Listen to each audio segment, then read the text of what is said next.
3 days after Mike proposed to me, he chose to abandon me in a big fire, preferring to save his ex-girlfriend instead. The fire was intense, and the smoke made my head spin. Yet, I was unusually clear-headed. I even laughed when he said he'd come back right away to save me. When he proposed, I asked him repeatedly, "Mike, are you sure you want to marry me and spend your life with me?" He roughly put the ring on my finger, looking deeply into my eyes. "Jasmine, I'm sure." He was always so sure.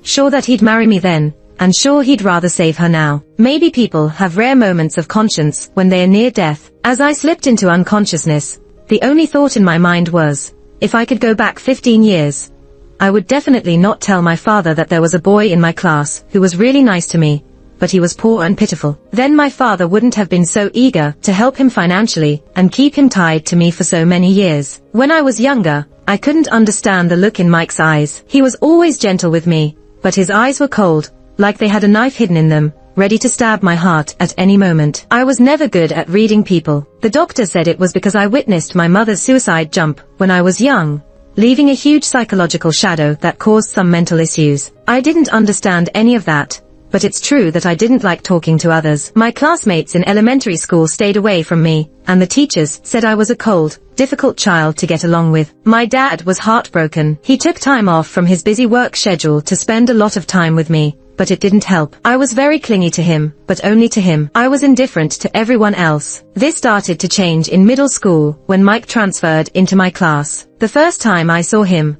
I just thought he was handsome, like a flower on a cliff, unreachable. But he became my desk mate, actively talked to me, helped me with my homework, and gave me warm smiles. Years later, Mike would often joke about how his biggest regret was smiling at me back then. I was curious if he regretted it when my dad offered financial help, or when Mandy transferred to our school in high school. Before that, our relationship was relatively good. Although Mike resented my dad's strong-arm tactics, he was always gentle with me, until our sophomore year, when Mandy transferred in. Unlike my cold demeanor, she was like a sunflower, lively, cheerful, and quickly made friends with everyone, including her desk mate, Mike. At first, Mike was indifferent, but Mandy didn't mind. She'd smile and ask him questions, genuinely praising him. "Mike, you're amazing." After learning the solutions, Mike would turn his head, revealing pink ears, and say, "It's nothing." Sitting next to them, I thought for a moment and put my question back. Because when I asked him questions, he was always impatient. If he could, he would have preferred us to be strangers in the class. The reason his wish came true was one day when Mandy finally asked gossipingly, "Mike, are you really Jasmine's future husband?" It was an old rumor, born the day Mike accepted my dad's financial help, and it never stopped. Usually silent, Mike frowned and without hesitation, said, "No." "And when they say you like Jasmine, is that also not true?" Mike's reply was somewhat urgent. "No, that's impossible. Don't listen to their nonsense." Pretending to be asleep beside them, my body stiffened, my breath halted for a moment, but my heart became strangely calm, as if confirming something. The next day, I requested a seat change from the teacher, citing academic reasons, moving next to the class monitor, who had better grades. When Mike heard the news, he was momentarily stunned, but didn't ask further questions, so I didn't bother explaining. I was not good at reading people, but even I could see that Mike liked Mandy. Since that was the case, there was no need for me to sit near him every day, listening to their increasingly implicit conversations and feeling frustrated. On the night after the college entrance exams, there was a class gathering. Unable to stand the noise, I went to the restroom and saw Mike pinning Mandy against the wall, kissing her passionately. By then, my relationship with Mike had cooled. He had declined my father's offer to support him during college, and in class, he and I were like strangers. But at that moment, I truly realized we had no relationship at all. What I didn't expect was Mike re-entering my life after graduation, when he joined my father's company. The reason was simple: his ailing mother required a large sum for surgery. When my dad brought him to see me, I was momentarily speechless, but ended up asking, "Where's Mandy?" As far as I knew, they had been together throughout college, deeply in love. Mike, disturbingly calm, replied, "She went abroad." Finally, with that old familiar gaze that once smiled at me, "We broke up long ago." I couldn't explain it, but that moment left a lasting impression in my mind. No matter how tender or affectionate he seemed later on, I always thought of that look, cold, chilling, as if saying, "Jasmine, is this what you wanted?" I awoke to a stab of his cool look, greeted by the stark white ceiling and the pungent smell of disinfectant. I wasn't dead. I was still alive, and that made me a bit sad. Jasmine, you're awake. Mike was next to me, his voice hoarse. He seemed quite worn out, with sunken eyes and a chin covered in stubble. When our eyes met, he forced a smile and said, "You slept for 2 or 3 days. Finally, you're awake." I sipped some water from his hand, gaining enough strength to speak. "Where's Mandy?" The water in the cup trembled suddenly. Mike's eyes were complicated. "Jasmine, I'm sorry. It's all my fault." I shook my head and only then felt the bandage around my head. It seemed like nothing serious had happened to her. I smiled. "Otherwise, you wouldn't be here watching over me." "Jasmine, don't say things like that." He reached out to hold my hand, but it was too cold, and I pulled away. He froze for a moment, then seemed to make up his mind. "Jasmine, we are still getting married." "Really?" I looked down at the wrinkled bedsheet and heard my own calm voice. "But what can we do, Mike? I don't want to marry you anymore." I rarely expressed my emotions so directly, but at this moment, I spoke my mind clearly, looking directly at Mike's ashen face.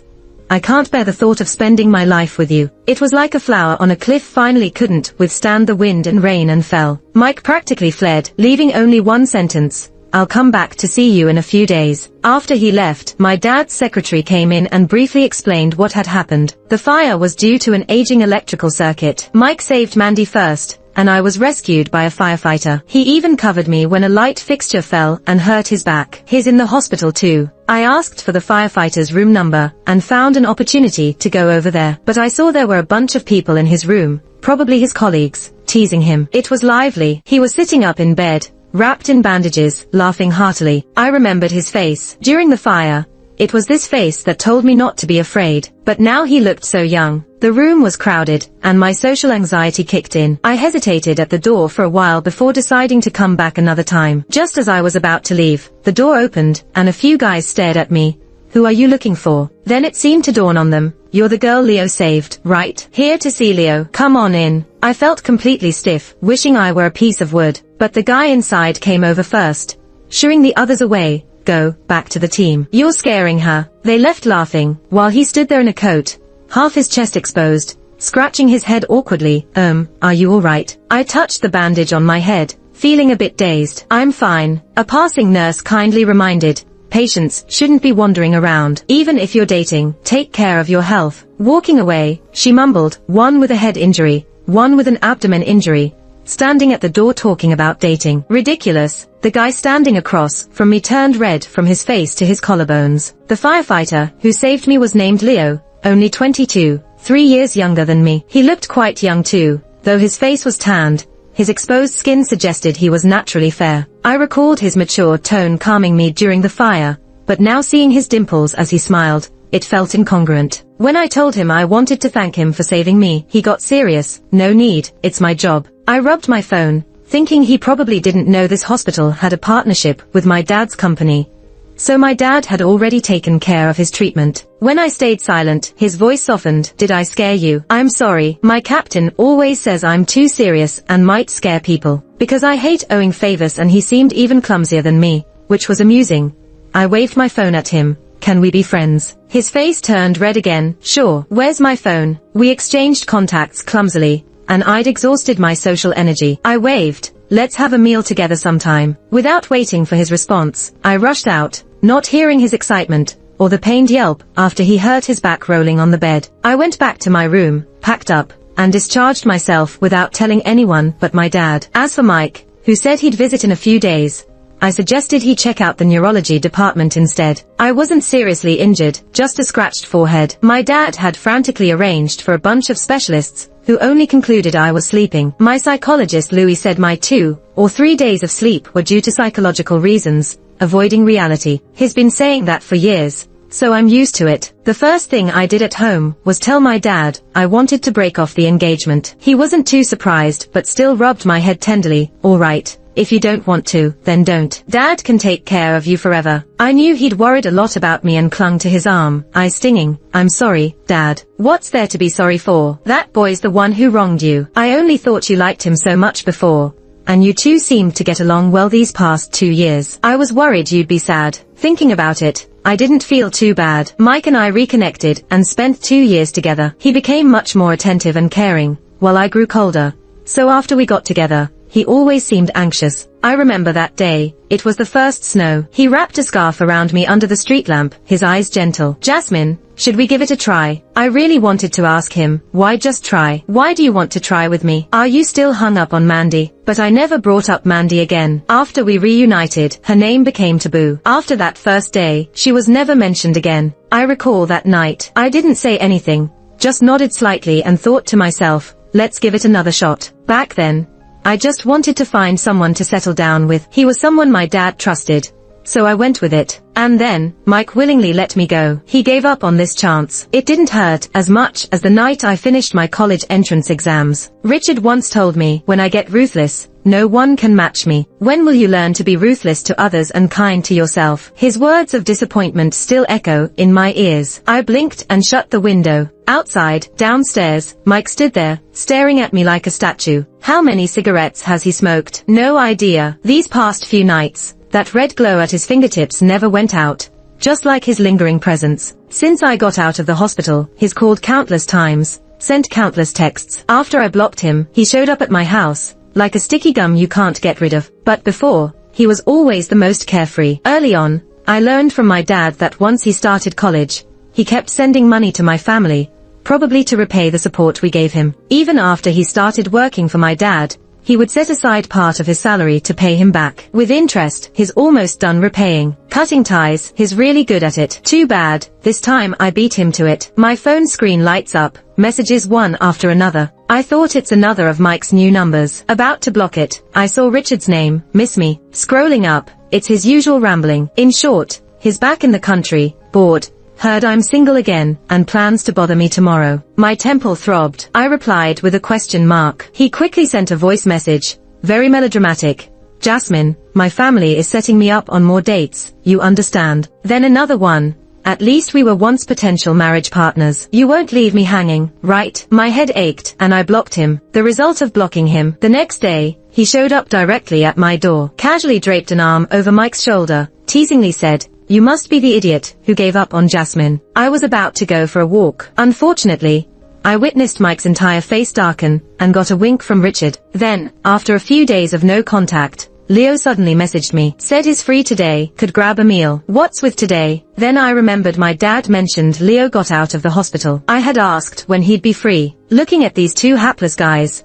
I quickly arranged a time and place with Leo. Turning to Richard, I said, I've got plans today, maybe next time. He looked understanding, forcefully holding on to Mike who tried to get close to me, smiling slyly. Since Jasmine is busy, Mike can chat with me, right? After all, he paused, his eyes glancing at me teasingly.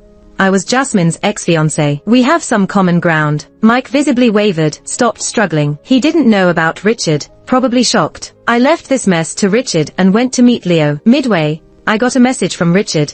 Handled for you. During the meal, I received another message from Mike. Jasmine, I just ask for one last meeting, please. Where did he get a new number from? I felt annoyed, deleted, blocked, focused on listening to Leo's story. Leo wore casual clothes, looking fresh and handsome. His smile was a bit silly, and he talked with gestures. That cat ended up on the 15th floor air conditioner unit, scared half to death. When we tried to catch it, it didn't move. Once inside, it scratched us. He showed the faint scars on his arm, amused. The little guy's pretty strong. I had to get 4 rabies shots. I laughed, but he suddenly stopped, staring at me, blushing. Has anyone told you your smile is beautiful? His straightforwardness stunned me. Sorry. His face reddened, scratching his head, embarrassed. I'm not good at talking. No problem. I found him so adorably clueless, couldn't stop smiling. Thanks for the compliment. We were both socially awkward, but Leo was naturally a bit naive. So he filled the silence when I had nothing to say, making it less awkward. Having been honed by Richard during college, I had basic social skills. I remember him earnestly saying, in society, sometimes you need to put on a facade. So I invited Leo for a meal to express my gratitude. However, looking at Leo talking excitedly across from me, I felt that with him, even pretending wasn't necessary to feel at ease. The meal took little time. We talked a lot. By the end, Leo was still telling me how they saved a kid with his head stuck in a fence. I hadn't laughed that hard in a long while. He stood in front of me, tentatively asking, Miss Jasmine, can I ask you out again? The affection in his eyes was clear, making my tired heart skip a beat. I instinctively replied, sure, and we're friends, No need to call me Miss Jasmine. He seemed taken aback, then stuttered, all right, Jasmine. Next time then, I said, thinking of a new nickname, saluting with a smile. He flashed a white smile, returning the salute. As Leo disappeared, Mike's car stopped in front of me. So much for Richard saying he handled it. Liar. Mike's face was pale, and his eyes were bloodshot. He looked haggard,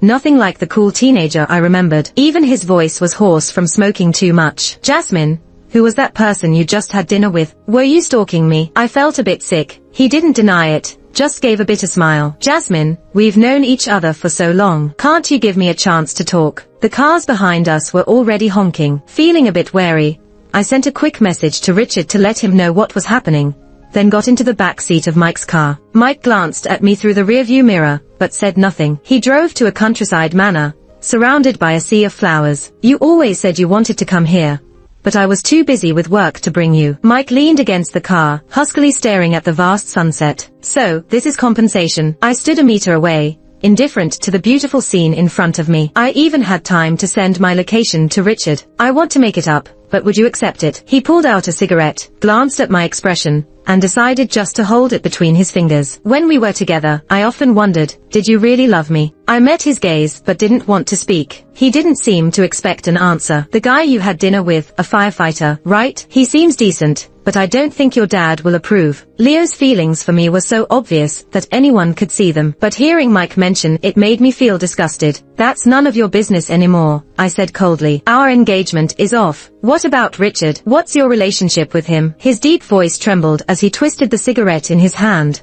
as if my answer could decide my fate. I never imagined Mike could be jealous and suspicious. Are you accusing or questioning me? I said, eyes widening. I didn't bring up your mess with Mandy, yet you dare to ask about my past. Mike closed his eyes in pain, looking uneasy. No, Jasmine, that's not what I meant. He swallowed hard. I'm just jealous. The last two words were so quiet, and after saying them, he laughed bitterly, like a condemned man finding twisted relief. He knows so much about you, things even I, your boyfriend for over a year, don't. And that firefighter, since you reunited, have you ever smiled at me like you do at him? Night fell, and the returning birds screeched across the sky, their calls merging with his question. Jasmine, did you ever love me? I think you did. You used to be so good to me, saying good morning every day, smiling gently, and sneaking snacks into my desk. Even when I ignored you, you were never angry. Lost in his memories, he wore a nostalgic smile, unaware that the past he cherished was my worst nightmare. I couldn't have been angry, but he never noticed my small frustrations. Back then, he cared most about Mandy and his fragile pride. Everyone thought I was using my family's wealth to morally blackmail Mike,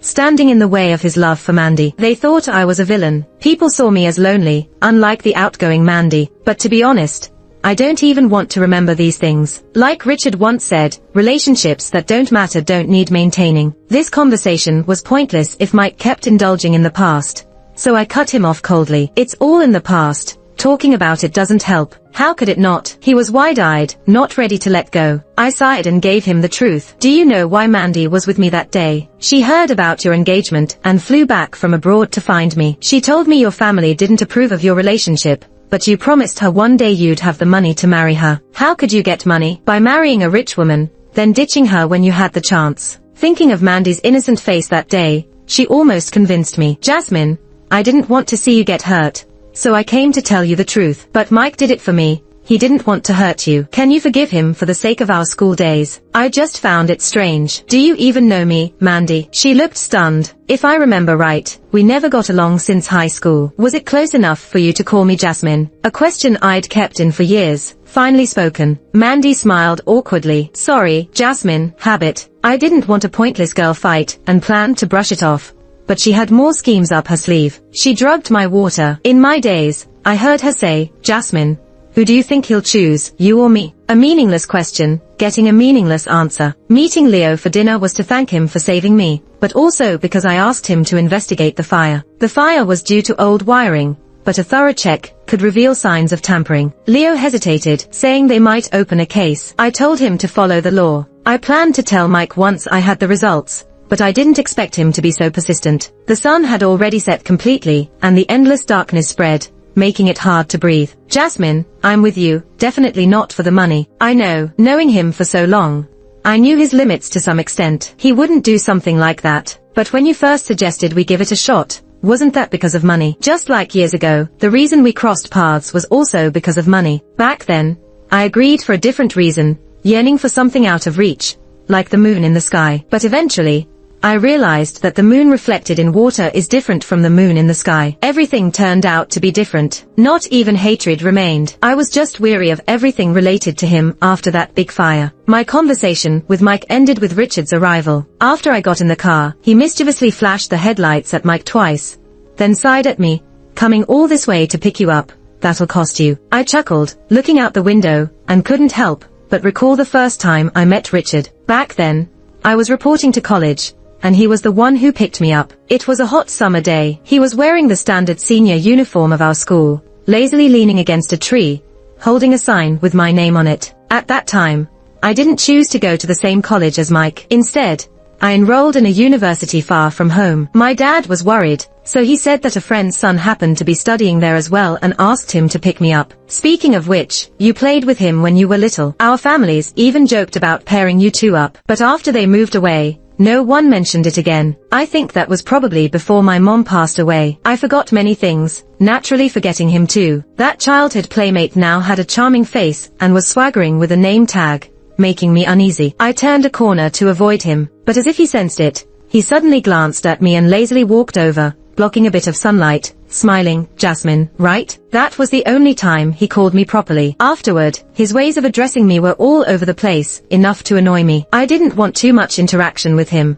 but he used his dad's request to take care of me as an excuse to constantly bother me. I was most afraid of people who acted overly familiar, like Mandy back then, being equally nice to everyone. But later I found out, Richard was only like that with me, or, I should say, only with a few close people. To most people, he was the aloof and handsome senior who spoke little. "You used to say you wanted to marry me. By rounding up, you're practically my fiancé now, so of course, it's different." He handed me a milk tea with a smile, saying boldly, I had no choice but to accept it. He gave, and I took. He nagged, and I listened. That was our original relationship, and it was quite harmonious until my sophomore year. During that period, a roommate was deeply involved in campus loans. After borrowing from everyone around couldn't cover it, she turned to me. We weren't particularly close, especially after I overheard her calling me pretentious. When she said who knows what kind of person I was in private, whatever friendship we had disappeared entirely. So I directly refused, saying I had no money. She tried persuading me with kindness, but it was useless, and she finally got mad. "You wear and use all brand names, yet you say you have no money. You won't even lend me a few thousand. Who are you pretending for, being all high and mighty? So selfish. No wonder you have no friends. Only that senior is willing to humor you. I bet he doesn't know what other girls say about you behind your back." More unpleasant words followed, but I ignored her. Eventually, my other two roommates couldn't stand it and persuaded her to stop. A week later, she couldn't repay her debt, and jumped from the highest teaching building at our school. I didn't see the scene, but hearing others talk about it, I couldn't help but recall my mom on the rooftop, teary-eyed, "Jasmine, Mom can't go on." I was too young then, not able to understand her or hold her hand, leaving it as a nightmare for the decades that followed. Someone once saved me, but thereafter, the help became forced and connected to money, filled with resentment. So, I let go first, returning to my world. The roommate's death made the nightmares more frequent and vivid, causing my insomnia to worsen enough that I had to get medication from the school clinic. Richard thus learned everything about my past, knowing what I went through after he moved away. He threw the milk tea into the trash, grabbed my wrist, and pulled me to a bench by the artificial lake, saying he would show me the stars. The moon was bright, stars were few, but mosquitoes were plenty. I got bitten and lost my temper. Richard, feeling rare guilt, put his long-sleeved jacket on me and ruffled my hair when I wasn't looking. "If you can't drink milk tea, why didn't you tell me?" Good thing I didn't buy it often. I always had sleep issues and couldn't tolerate caffeine, so milk tea and coffee always caused insomnia. I tilted my head to avoid his hand. "You said it was not often, so I didn't bother mentioning it." In the moonlight, his expression became serious. "It concerns your health, not bothering her. You're an adult. You should know to take care of yourself." His tone wasn't harsh, but I suddenly felt extremely emotional, wanting to cry. Yet, despite the stinging eyes and nose, no tears fell. I kept my head down, avoiding his gaze, and softly said, "It's not necessary." In the end, I've always had a bit of self-loathing, so I subconsciously wanted to trash my own body. Richard looked at me for a long time and sighed. Don't think you're unimportant, okay? If you don't consider yourself, at least think about the people around you. Your dad wouldn't want to see you like this. What about you? I thought of all the rumors about him chasing me, saying he was my lapdog, that I was stringing him along, and once again blamed myself. Why do you treat me so well? I don't believe it's just because of your dad's request. His eyes flickered, and he smiled. Do you believe in love? I opened my mouth, but didn't know what to say. He laughed first. Don't worry, I'm not confessing. I'm just giving a reasonable explanation for my actions. I was a bit confused. You love me? He answered with a question. What do you think love is? I wrinkled my nose.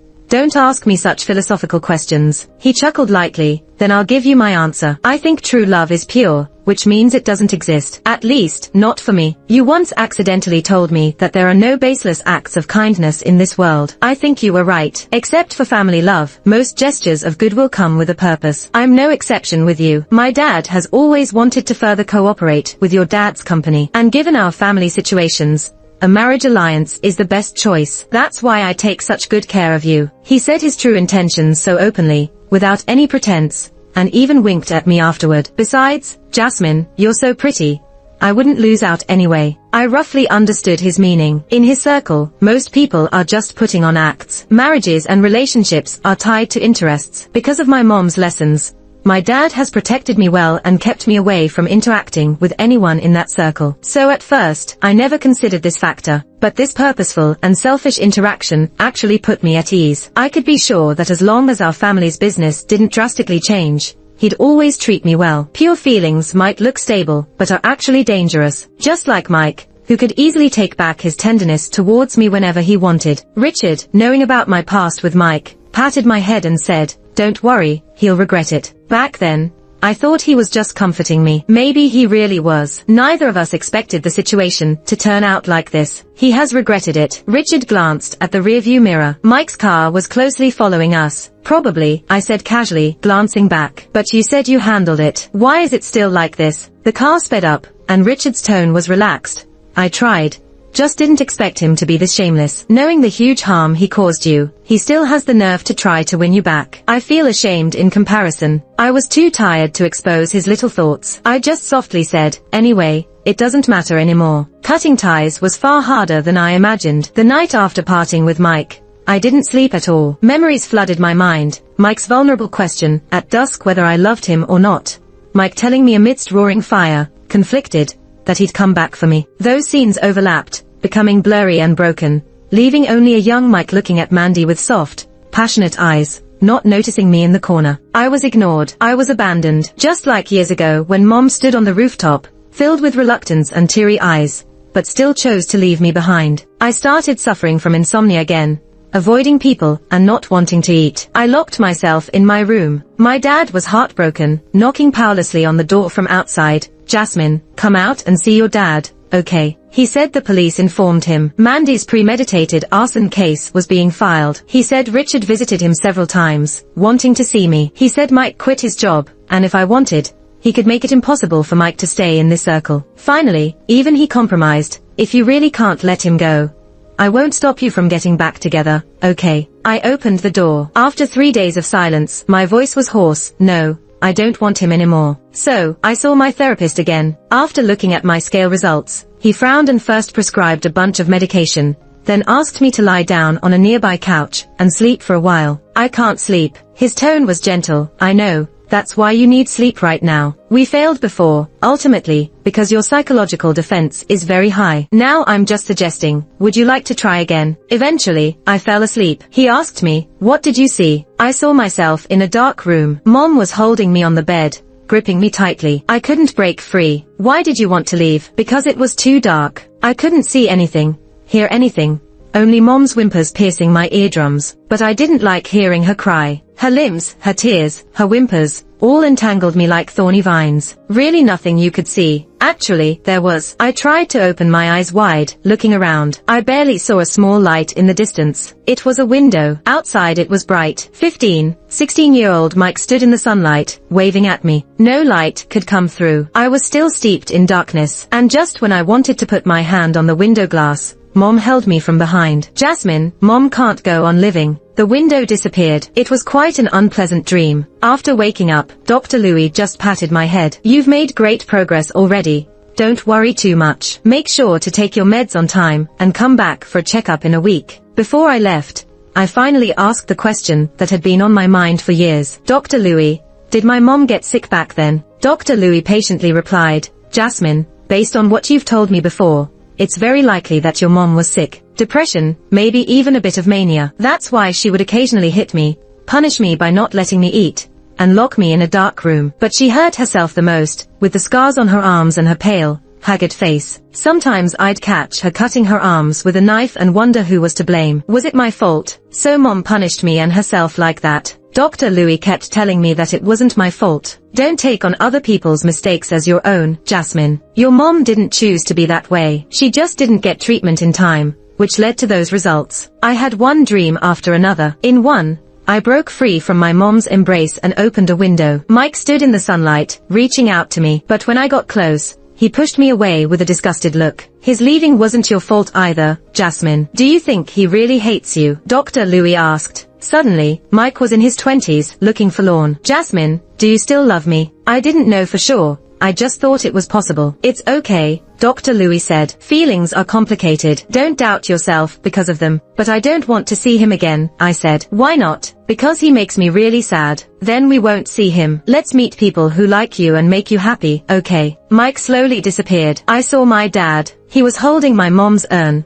crying heartbreakingly. He said he regretted being so busy with work, neglecting mom and me. Then he gave me the best material conditions, and spent a lot of time with me. Did that make you happy? No. Did it make you sad? Not really. I just kinda hated him. Hated him for coming back too late. Maybe mom wouldn't have jumped off the rooftop if he'd come sooner. But I also love him. After all, he's my dad. Think again. Is there anyone else? I blinked hard and saw Richard lazily standing under a tree behind my dad, wearing a careless smile. Light and shadow danced on him. It took me nearly half a year to get to this point, to see Richard, and then I couldn't move forward anymore. Don't worry, Dr. Louis comforted, patting my hand. Saying goodbye to the past is hard. You've done well. The hypnosis session stopped. Dr. Louis suggested I go for a walk, change my environment, and remember to take my meds. So I planned a trip abroad. My dad wanted to come with me, but I refused. He hired a few bodyguards to protect me instead. No one knew about my trip except my dad. It wasn't until I was watching the northern lights in the Arctic that Richard found out and called me. So you went off having fun without me. We hadn't seen each other much since my illness, because he was busy with the company,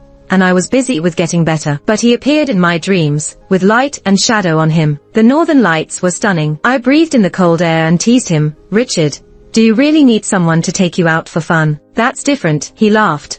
I used to have all the time in the world. Now I'm sneaking breaks. I just laughed. Then he asked, where are you now? Watching the northern lights. I've never seen them, he said, pretending to be pitiful. Send me a photo, will you? So I sent him pictures from each spot, just like I did for my dad. The blue lagoon surrounded by volcanic rock, the gateway to the island under the sunset, and the blue ice cave that looked dreamlike as the light changed. Sometimes I felt like I was melting into the world. Richard said, you belong in this world. I laughed. Where did you get that line to cheer me up? Gotcha, he chuckled. From a book called 99 Love Quotes for Your Girlfriend. You're the CEO, and you're slacking off at work. He laughed lazily. I'm the boss. Who can stop me? True, no one can manage you. Not really. He dragged out the words, my wife can. I was standing in front of Svartifoss waterfall, breathing in the fresh, moist air. When I heard that, I went silent for a moment, my eyes stinging. Richard, he gently replied, pretending to be dramatic. Another line from the book. Got you all emotional, huh?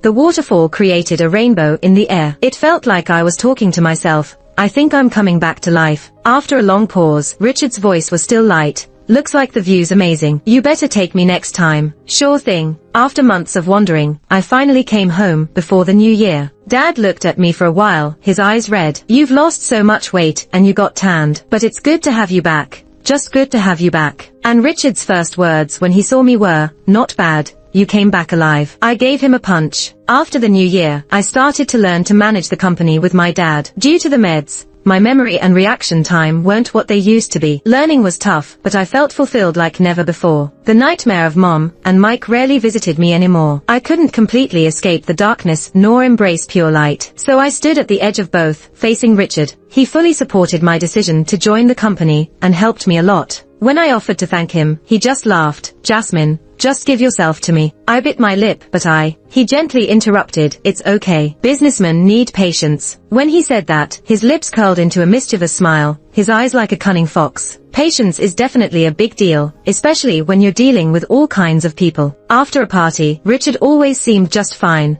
while I felt completely drained. I couldn't help wondering, how come you're never tired? He didn't joke like he usually did. I've been tagging along with my dad to these places since high school, he said. Over time, you just get used to it. I found a seat in the corner, and Richard sat down next to me, casually picking up my sore leg and giving it a massage. In high school, my dad was considerate about my studies, so it was only once every month or two, he continued. But by college, he took me to every event. Didn't you used to joke about how I'd disappear all the time? When I wasn't at school, I was here, socializing and networking. Worn into this circle, there's no escaping. The resources you enjoy from birth come with responsibilities. So in college, I was pretty envious of you, not having to inherit a family business. The mood got a bit heavy, so he changed the topic lightly. Well, now you're in this mess too, so I'm not suffering alone. Richard seemed a bit lonely that night. I felt the urge to pat his head, and I did. When I touched his soft hair, we both froze, locking eyes. I awkwardly cleared my throat first. He chuckled, patted my head back, and said, let's get you home. As we stepped out, I saw Mike, leaning against the wall, looking pretty drunk. I heard he resigned and started his own business,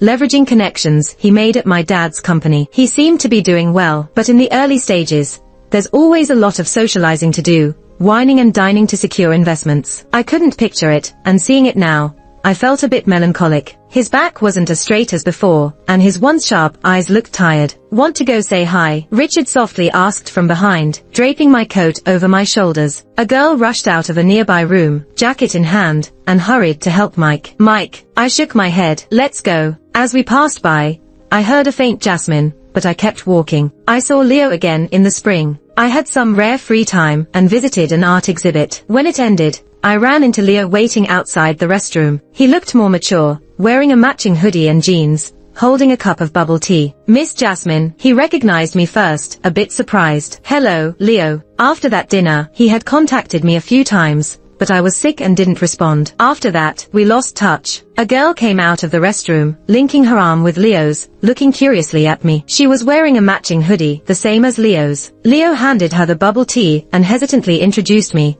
This is Miss Jasmine, an old friend. The girl's eyes showed a hint of vigilance as she greeted me, then whined to Leo about wanting takoyaki from a nearby shop. The shop was popular and had long lines. Leo told her to wait at some seats near the exhibit entrance while he ran off to get the food. Watching him leave, I smiled at the girl. Got something you want to say to me? She seemed startled by my directness, blushing a bit. Are you Jasmine? I chuckled. Has Leo mentioned me? She nodded, a bit uneasy. Yes, a few times. Sorry, I might be overreacting. Don't worry. I've only met your boyfriend twice. He saved me from a fire. I thanked him with a meal, and that was that. It was over a year ago. She sighed in relief but bit her lip. Sorry, I was just worried. Leo was quite down for a while. Shaking my head, I interrupted. It's okay. It's a normal reaction. Don't blame yourself. It took me years to learn that. We chatted until Leo returned. She talked about how Leo had saved her from committing suicide. He spent an hour on the rooftop, talking her out of it. Jasmine, why did you stop talking to Leo? She got comfortable and curious. I just smiled. I had some personal issues. Seeing Leo returning, I stood up. Your boyfriend's back. I'll take off now. It was just a fleeting crush, probably heightened by the intense situation. Our worlds don't match now. In my office, thinking about that fire, it felt like ages ago. But lately, Mike's been appearing more often, always keeping his distance. Like Louis said, saying goodbye to the past isn't easy. I still cry without reason, zone out on the company rooftop, or feel detached from reality due to the meds. Richard was the first to find me on the rooftop. His worried voice calling my name snapped me back. Seeing my tears, all his frustration melted into a sigh. If you really don't want to see him, let me help you, okay? I shook my head. It's fine. I'm already getting better bit by bit. I've forgotten a lot of things, especially memories with Mike. Every accidental encounter with him makes those memories fade a little more. Sometimes when I suddenly make eye contact with him, I wonder why I was so devoted back then. Other times, when I look at him, I seem to see my mom standing behind him, smiling gently at me. I cry less frequently. I have fewer nightmares. Although Mike brings back some unpleasantness, I know I'm gradually recovering. But Richard is still worried. He uses the excuse that our companies are close by to pick me up every day. I can't refuse, so I agree. One rainy day a year and a half later, Richard said he'd be late picking me up. So I waited at the office entrance. Mike walked up at that time and offered me an umbrella. I didn't feel anything, took a step back, said no thanks. Mike's Adam's apple moved. You still blame me, don't you? Richard's car arrived just then, honking the horn. I waved at him and quickly told Mike, someone's here to pick me up. That night, Richard drove fast. I couldn't help but pat him. Do you want to get fined by the cops? He didn't speak, just slowly decelerated. I sensed his mood wasn't good. It couldn't just be because of Mike's umbrella. There must be more to it. What's wrong? After a while, he spoke. Just business stuff. Mike's company is growing fast and they're our competitors. Lately, they've been targeting us. Just some small moves. I won't suffer a loss. He paused, glanced at me, but I'm still pissed. I sighed. I have nothing to do with him anymore. He rarely pressed so hard. Does it still make you sad to see him? No, I smiled, feeling at ease. I've forgotten many things and don't plan to remember. During a red light, he reached over, pinched my cheek, and smiled. You gotta forget what you need to forget. After that day, Mike started sending flowers to my office. They were flowers I mentioned liking before. Sometimes there were also little trinkets I once talked about, but they didn't affect me anymore. I told the receptionist to throw them out. Richard saw them once and asked, you don't like any of these? Not really. I used to say I liked them to seem cute. I wanted to appear less isolated and different, to be more like Mandy, friendly and outgoing. In all my later relationships, I felt compelled to do what couples are supposed to do, as if that would fix my regrets from when I was younger. But in the end, if you don't like something, you just don't, no matter how many years pass. Richard laughed. So what do you like? Your birthday's coming up. I need to prepare. I stared at him for a while and laughed. How about you give yourself to me? Richard was momentarily stunned. What did you say? I found him amusing at that moment and intentionally said, nothing. He recovered quickly and persistently teased, I heard you, Jasmine. Don't go back on your word. I just laughed and told him to stop bothering me at work. Then I recorded that part and sent it to a number that had been harassing me for days. Richard helped me have an unforgettable 29th birthday. He really jumped out of a huge box, shouting happy birthday, Jasmine, making the moment awkward even when it was just the two of us. I laughed and felt exasperated, covering my face. Richard, let's just stay strangers. He grabbed my hand and laughed. No way. I still need to give myself to you. I know what you mean, he interrupted, rubbing my head.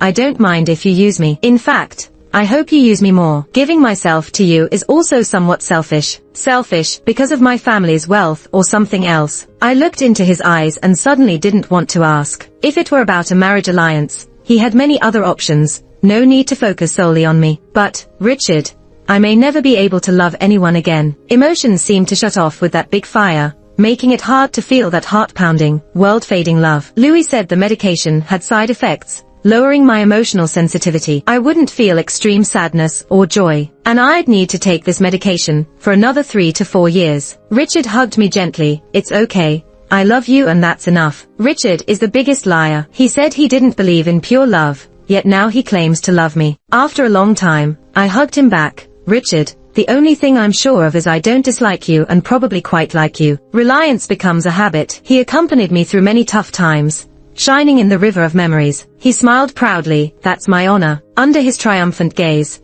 I put on the ring. The night our engagement was announced, a strange number called. Somehow, I instinctively felt it was Mike. The screen lit up, then went dark, then lit up again a few seconds later. It became the only light in the darkness. After a while, I answered. His hoarse voice came through. Jasmine. I couldn't quite describe this call. Wistful, nostalgic, guilty. It made me remember when I first met him. He was a cool boy with a warm smile and gentle eyes in the sunlight. Don't hang up yet, he pleaded. Let me talk to you, just talk. He must be having a headache due to drinking, an old problem of his. I softly responded. On the other end of the phone, there was a long sigh and a past I didn't know. Before he met me, Mike's family only had one source of income, his mother. Even though she was sick, She had to work several jobs a day to support his education. When he got to middle school, he wanted to secretly work part-time, but was eventually rejected because he was too young. Then he met me and my father. My dad weighed the pros and cons with him. If he worked part-time to make money,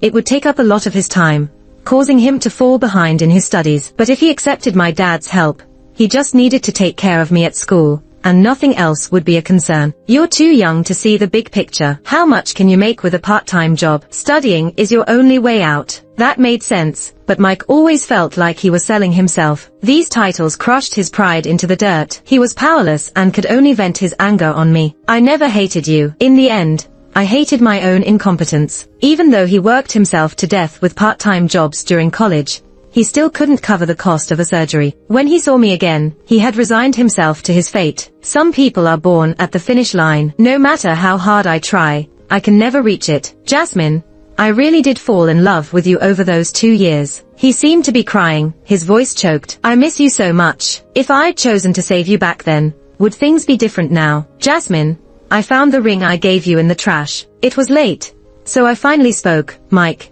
go have some honey water and then sleep. He still didn't hang up and softly asked, are you really going to marry him? I answered, then hung up. I didn't expect that the next day Mike would go and fight with Richard. By the time I got there, security had separated the two. Without thinking, I rushed straight to Richard's side, relieved to see he'd only been punched in the lip. But I couldn't hold back my anger and yelled at Mike, Mike, are you out of your mind? Actually, Mike was worse off, with a bruised face and tattered clothes. When I yelled at him like that, he looked like he died on the inside. Feeling I'd gone too far, I paused, then heard Richard sharply inhaling. I noticed his right hand was scraped up, bleeding badly, and it looked scary. The sight of red blood freaked me out, making me nervous. We're going to the hospital. Richard leaned on me, soothingly saying, it's okay, I still have work. I rolled my eyes at him. The company will crumble without you for a day. He chuckled lowly, surrendering under my angry glare.